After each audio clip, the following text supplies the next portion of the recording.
بسم اللہ الرحمن الرحیم۔ ناظرین، اخروٹ کھانے سے ہماری عمر بڑھنے کے ساتھ دماغی صحت کی حفاظت ہوتی ہے۔ اس میں کوئی شک نہیں کہ دماغ کی شکل والے اخروٹ دماغی افعال کو بہتر بناتے ہیں۔ اخروٹ عام طور پر کڑوے ہوتے ہیں۔ انہیں رات بھر بھگو کر صبح کھانے سے ان کی کڑواہٹ کم ہو جاتی ہے۔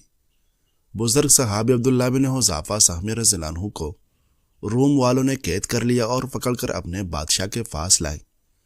بادشاہ نے کہا، نصرانی بن جاؤ، میں تم کو اپنی بادشاہت میں شریک کر لوں گا اور اپنی بیٹی سے تمہاری شادی کر دوں گا۔ آپ رضی اللہ عنہ نے اس کو جواب دیا، اگر تم اپنی پوری بادشاہت دے دو اور اہل عرب اپنی پوری جائیداد سونپ دیں تاکہ میں دین محمدی سے فلک جھپکنے تک پھر جاؤں، تو ایسا ہرگز نہیں کر سکتا۔ بادشاہ نے کہا، تب تو میں تم کو قتل کر دوں گا۔ آپ رضی اللہ عنہ نے فرمایا، تمہاری مرضی۔ چنانچہ بادشاہ نے حکم دیا اور آپ تحت دار پر لٹکائے گئے، اور تیر اندازوں کو حکم دیا کہ اس کے ہاتھوں اور پاؤں کے قریب سے اس پر تیر برسائے، اور بادشاہ خود آپ رضی اللہ عنہ پر مذہب نصرانیت پیش کرتا رہا۔ پھر آپ رضی اللہ عنہ کو تحت دار سے اتارنے کا حکم دیا اور آپ رضی اللہ عنہ اتار لیے گئے۔ پھر ایک ہانڈی اور ایک روایت کے مطابق فتیل کا خوب بڑا دیش کا لانے کا حکم دیا اور اسے خوب گرم کیا گیا۔ پھر ایک مسلمان قیدی کو لایا گیا اور اسے آپ کے سامنے دیگچے میں ڈال دیا گیا۔ چند ہی لمحوں میں اس کی صرف ہڈیاں نظر آنے لگی۔ پھر بادشاہ نے آپ رضی اللہ عنہ کو مذہب نصرانیت قبول کرنے کی دعوت دی، لیکن آپ رضی اللہ عنہ نے انکار کر دیا۔ چنانچہ بادشاہ نے آپ رضی اللہ عنہ کو اس دیگچے میں ڈالنے کا حکم دے دیا۔ آپ رضی اللہ عنہ جون ہی چرخے پر لٹکائے گئے تاکہ دیگ میں ڈالے جائیں، تو آپ رضی اللہ عنہ رونے لگے۔ بادشاہ کو ان کو نصرانی ہونے کی امید پیدا ہو گئی۔ اس نے پھر نصرانیت کی طرف بلایا۔ آپ رضی اللہ عنہ نے فرمایا، میں اس لیے رو رہا ہوں کہ میرے پاس ایک ہی جان ہے جو اللہ کے راستے میں اس وقت دیگ میں ڈالی جا رہی ہے۔ میں چاہتا ہوں کہ کاش میرے جسم میں جتنے بال ہیں اتنے ہی میرے پاس جانیں ہوتی جو اسی طرح اللہ کے راستے میں تکلیف برداشت کرتی۔ بعض روایتوں میں ہے کہ بادشاہ نے آپ کو قید میں ڈال دیا اور چند دنوں تک آپ کو کھانا پینا کچھ نہ دیا۔ پھر کھانے پینے کے لیے سور کا گوشت اور شراب بھیجی، لیکن آپ رضی اللہ عنہ اس کے قریب نہ گئے۔ بادشاہ نے آپ رضی اللہ عنہ کو طلب کیا اور کہا، تم نے کیوں نہیں کھایا؟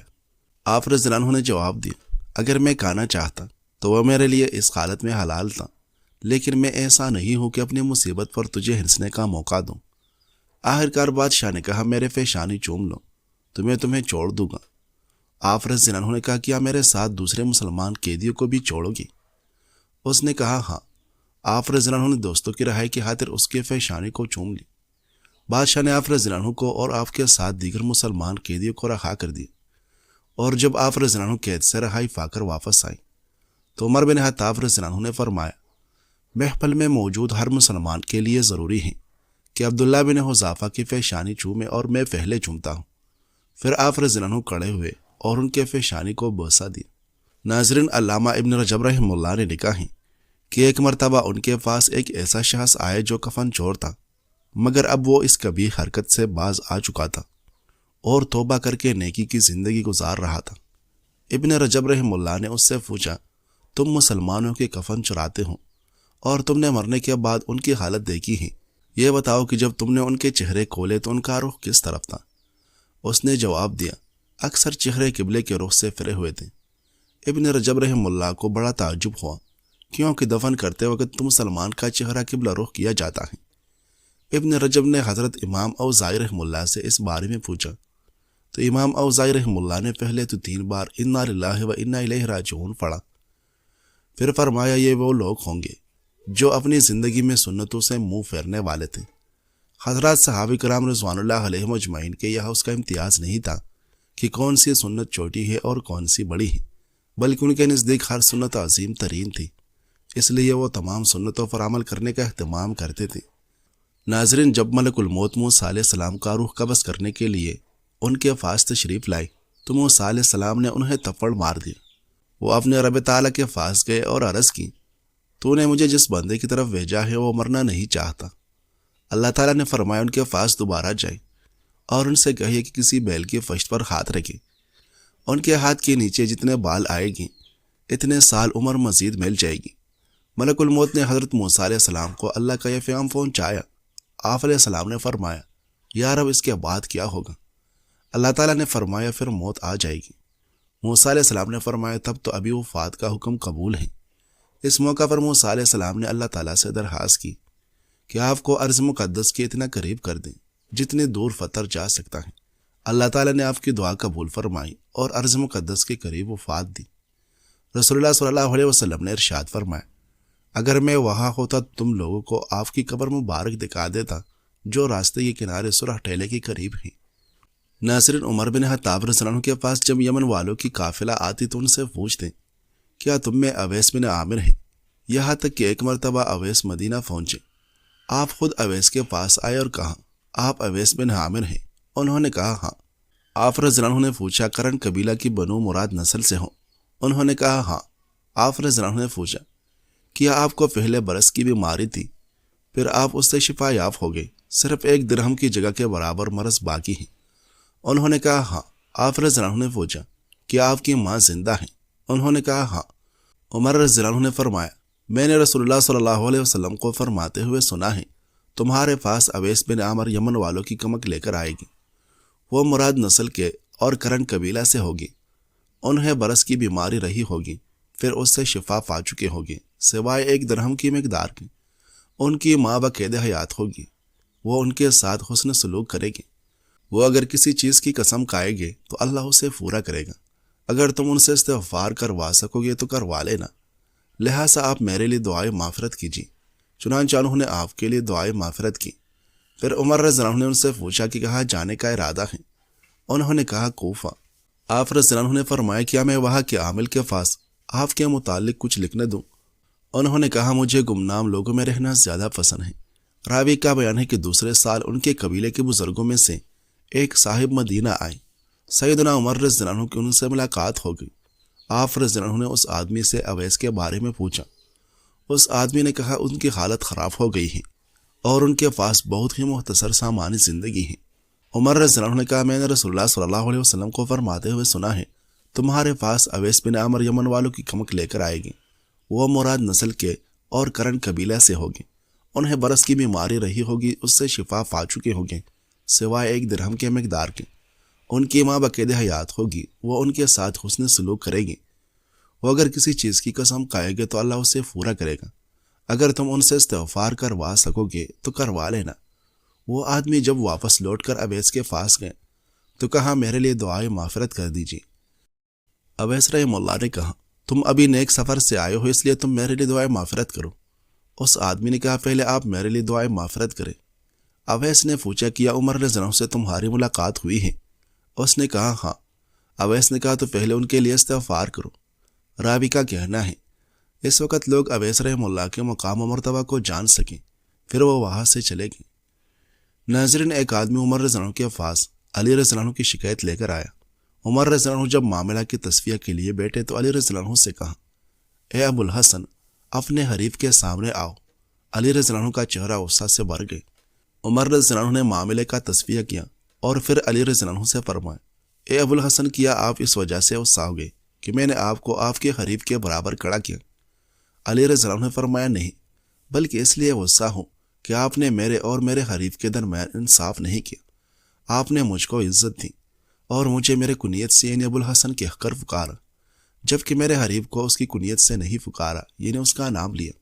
عمر رضی اللہ عنہ نے بڑھ کر علی رضی اللہ عنہ کی پیشانی چوم لی اور کہا اللہ مجھے اس زمین پر باقی نہ رکھے جس پر ابو الحسن نہ ہو۔ ناظرین، بھیگے ہوئے بادام یادداشت اور ارتکاز کے لیے فائدہ مند ہیں۔ ان میں میگنیشیم بھی بھرپور ہوتا ہے جو کہ اعصابی نظام کو پرسکون کرنے میں اہم کردار ادا کرتا ہے۔ یہی وجہ ہے کہ بادام کھانے سے ذہنی تناؤ کم ہوتا ہے اور سکون ملتا ہے۔ ایک صحابی حضرت جمعہ رضی اللہ عنہ جو فوج سے لنگڑے تھے، ان کے 4 بیٹے تھے جو اکثر حضور صلی اللہ علیہ وسلم کی خدمت میں بھی حاضر ہوتے اور لڑائیوں میں شرکت بھی کرتے تھے۔ غزوہ خود میں عمر بن جمعہ رضی اللہ عنہ کو بھی شوق پیدا ہوا کہ میں بھی جاؤ۔ لوگوں نے کہا کہ تم معذور ہو، لنگڑے پن کی وجہ سے چلنا دشوار ہے۔ انہوں نے فرمایا کہ ایسی بری بات ہے کہ میرے بیٹے تو جنت میں جائے اور میں دنیا میں رہ جاؤں۔ بیوی نے بھی ابارنے کے لیے تانا کے طور پر کہا کہ میں تو دیکھ رہی ہوں کہ وہ لڑائی سے بھاگ کر لوٹ آیا۔ عمر رضی اللہ عنہ نے یہ سن کر ہتھیار لیے اور قبلہ کی طرف منہ کر کے دعا کی اے اللہ مجھے اپنے اہل کی طرف نہ لوٹائے۔ اس کے بعد نبی کریم صلی اللہ علیہ وسلم کی خدمت میں حاضر ہوئے اور اپنی قوم کے منع کرنے کا اور اپنی خواہش کا اظہار کیا اور کہا میں امید کرتا ہوں کہ اپنے لنگڑے پیر سے جنت میں چلو پھروں۔ نبی کریم صلی اللہ علیہ وسلم نے فرمایا کہ اللہ نے تمہیں معذور کیا ہے، تو نہ جانے میں کیا حرج ہے۔ انہوں نے پھر خواہش کی تو آپ صلی اللہ علیہ وسلم نے اجازت دے دی۔ ابو طلحہ رضی اللہ عنہ کہتے ہیں میں نے عمر رضی اللہ عنہ کو لڑائی میں دیکھا کہ کڑتے ہوئے جاتے تھے اور کہتے تھے کہ خدا کی قسم میں جنت کا مشتاق ہوں۔ گھوڑے سے گرنے کے خوف کی وجہ سے اس نے خود کو گھوڑے پر باندھا تھا۔ ان کا بیٹا بھی ان کے پیچھے دوڑا ہوا جاتا تھا، یہاں تک کہ دونوں لڑتے رہے حتیٰ کہ دونوں شہید ہوئے۔ ان کی بیوی اپنے خاوند اور بیٹی کی نعش کو اونٹ پر لاد کر دفن کرنے کے لیے مدینہ لانے لگی تو وہ اونٹ بیٹھ گیا۔ بڑی دقت سے اس کو مار مار کر اٹھایا اور مدینہ لانے کی کوشش کی، مگر وہ احد کی طرف منہ کر کے جاتا تھا۔ ان کی بیوی نے نبی کریم صلی اللہ علیہ وسلم سے اونٹ کا ذکر کیا تو آپ صلی اللہ علیہ وسلم نے فرمایا کہ اونٹ کو یہی حکم ہے کہ یا عمر چلتے وقت کچھ کہہ گئے تھے۔ ان کی بیوی نے عرض کیا، قبلہ کی طرف منہ کر کے یہ دعا کی تھی، اللہم لا تردنی الی اہلی، اے اللہ مجھے میرے اہل کی طرف نہ لوٹاؤ۔ آپ صلی اللہ علیہ وسلم نے فرمایا اسی وجہ سے یہ اونٹ اس طرف نہیں جاتا۔ ناظرین، جسم میں آئرن کی کمی سے تھکاوٹ اور کمزوری کا احساس ہونے لگتا ہے۔ وٹامن سی جلد کو صحت مند اور جریا وقت سے پہلے پڑھنے سے محفوظ رکھتا ہے۔ اس کے علاوہ وٹامن سی میں موجود اجزاء جلد کے خلیوں اور خون کی شریانوں کی حفاظت میں مدد کرتے ہیں۔ یہ ناخن جلد اور بالوں کے بہترین نشوونما کرتا ہے۔ وٹامن سی مدافعتی نظام کو مضبوط بنانے کے ساتھ دانتوں اور ہڈیوں کو طاقت دیتا ہے۔ نزلہ اور زکام سے بچانے میں بھی وٹامن سی اہم کردار ادا کرتا ہے۔ وٹامن سی کا استعمال ذہنی تناؤ کم کرنے میں مددگار ہوتا ہے، جبکہ سٹروک اور کینسر سے بچاؤ میں بھی انتہائی مفید ہے۔ یہ دل کی بیماریوں سے بھی محفوظ رکھتا ہے۔ جسم میں وٹامن سی کی کمی کی صورت میں چند علامات فوراً ظاہر ہوتی ہیں۔ ڈاکٹرز کا کہنا ہے کہ چڑچڑاپن اور تھکاوٹ وٹامن سی کی کمی کی ابتدائی علامات ہیں، جن کے سامنے آنے پر اس کی کمی کو دور کر لینا چاہیے تاکہ کسی بڑے نقصان سے بچایا جا سکے۔ وٹامن سی اور آئرن کی کمی ایک دوسرے سے منسلک ہیں۔ اس کی کمی سے چہرہ پیلا ہونا شروع ہو جاتا ہے اور چہرے کی سرخی غائب ہو جاتی ہے۔ اس کے علاوہ ورزش کے دوران سانس پھولتا ہے اور جسم جلد تھکاوٹ کا شکار ہو جاتا ہے اور اکثر سر درد کی شکایت بھی رہتی ہے۔ وٹامن سی کن چیزوں میں پایا جاتا ہے؟ بہت سے لوگ یہ بات نہیں جانتے کہ لال شملہ مرچ میں وٹامن سی کی کثیر مقدار میں موجود ہوتا ہے۔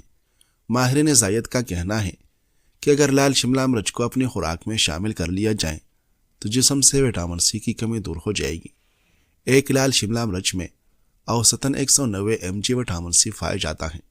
بہت سے لوگ پپیتا کھانا پسند نہیں کرتے، جبکہ یہ پھل بھی وٹامن سی حاصل کرنے کا ایک اہم ذریعہ ہے۔ اس میں تقریباً 95 mg وٹامن سی پایا جاتا ہے۔ بروکلی، جسے شاہی گوبھی بھی کہا جاتا ہے، یہ سبزی سرطان سے بچاؤ اور فائبر کے ساتھ ساتھ وٹامن سی سے بھی مالا مال ہے۔ ایک بروکلی میں اوسطاً 130 mg تک وٹامن سی پایا جاتا ہے۔ سٹرابیری اینٹی آکسیڈنٹ ہونے کے ساتھ ساتھ شوگر کو بھی قابو میں رکھتی ہے اور دل کی صحت کے لیے بھی فائدہ مند ہے۔ ایک سٹرابیری میں 95 mg وٹامن سی پایا جاتا ہے۔ اس کے علاوہ لیمو، کینو، سنترے، انگور اور دیگر پھل اور سبزیوں میں وٹامن سی بھرپور مقدار میں پایا جاتا ہے۔ اخروٹ اومیگا 3 فیٹی ایسڈ سے بھرپور ہوتے ہیں، جو کہ دل کی صحت کے لیے بہت فائدہ مند ہے۔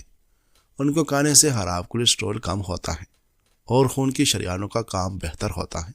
اخروٹ دماغی صحت کے لیے بھی بہت اچھا ہے۔ اخروٹ دل اور دماغ کی صحت کے لیے بہتر ہیں، جبکہ بادام مجموعی توازن ہاضمے، وزن کو کنٹرول کرنے اور روزمرہ کی توانائی کے لیے اچھا ہے۔ بادام میں موجود کیلشیم اور میگنیشیم کا مواد ہڈیوں کو مضبوط بنانے میں مدد کرتا ہے۔ اخروٹ دماغ اور دل کی حفاظت کے لیے اچھے ہیں۔ بادام جلد ہاضمہ، ہڈیوں کی صحت اور دماغی صحت کو بہتر بناتے ہیں۔